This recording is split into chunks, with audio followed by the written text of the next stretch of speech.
Bonjour, aujourd'hui je vais vous faire un petit tutoriel sur la construction de circuits électriques grâce à un petit logiciel que l'on trouve sur internet.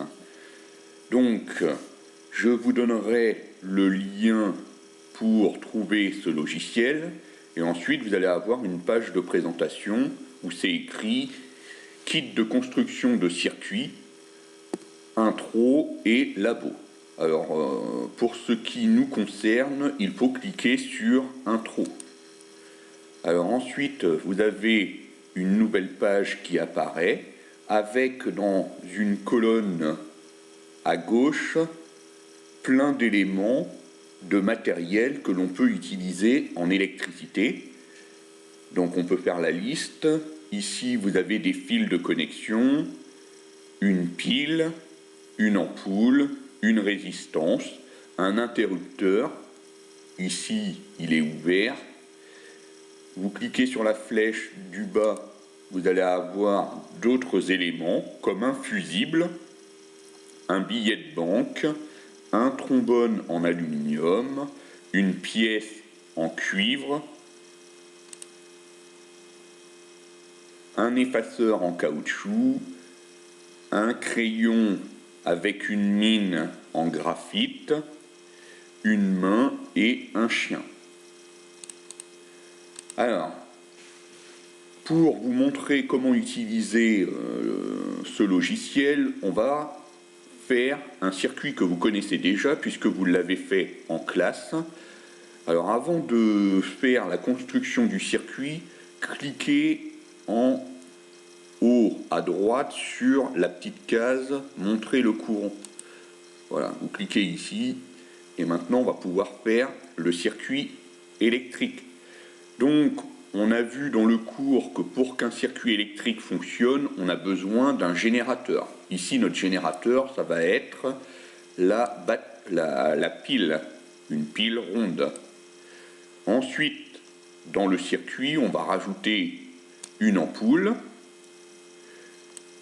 Et on va rajouter un interrupteur. Voilà.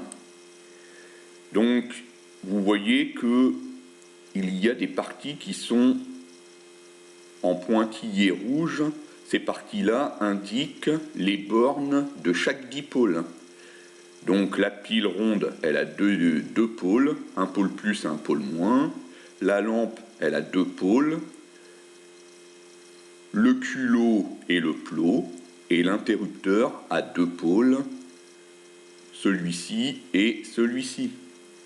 Donc maintenant, pour que le circuit fonctionne, il faut que la boucle soit fermée. Donc on va rajouter des fils de connexion. Un premier fil ici.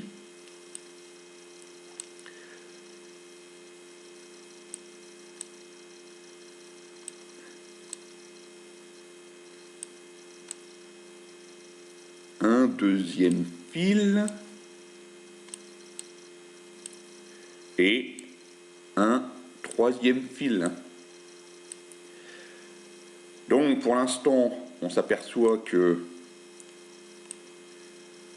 le courant ne passe pas puisque la lampe est éteinte, mais comme vous le savez, ici il y a un trou, donc la boucle actuellement elle est ouverte, on appuie sur l'interrupteur et on peut ainsi fermer le circuit et on s'aperçoit que la lampe s'allume.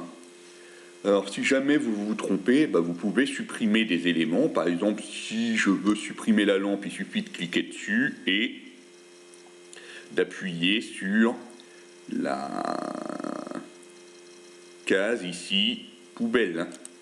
Et donc vous voyez que je viens de supprimer la lampe. Et on peut rajouter d'autres éléments qui se trouvent dans la colonne de gauche. Voilà un petit tutoriel qui doit vous permettre de faire des circuits électriques à la maison et ainsi de faire des expériences pour ensuite noter vos observations. Bon courage pour la suite.